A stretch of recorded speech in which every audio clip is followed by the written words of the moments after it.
তিয়াশা, তুমি কি করছো মা? আমি পড়াশোনা করছি। কি লিখছো দেখি?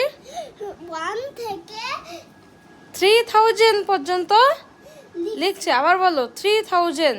3000। তোমার পড়াশোনা করতে কেমন লাগে? ভালো লাগে। তোমার কে বেশি বকাঝকা করে? মা।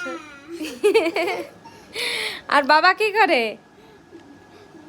বাবা আদর করে। সত্য কথা? হ্যাঁ, মা বকাঝকা করে কেন? আমি দুষ্টুমি করি তাই। তুমি তো দুষ্টু কম করতে পারো নাকি? দুষ্টু কম করলে হয় না?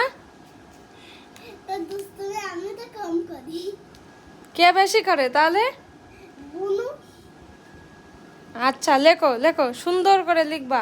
হাতের লেখা কিন্তু অনেক সুন্দর হচ্ছে, তুমি কিন্তু অনেক সুন্দর পারো মা। তুমি যত সুন্দর করে লিখবা তত তোমাকে কিউট দেখাবে, তোমার চুলগুলো দ্রুত লম্বা হয়ে যাবে।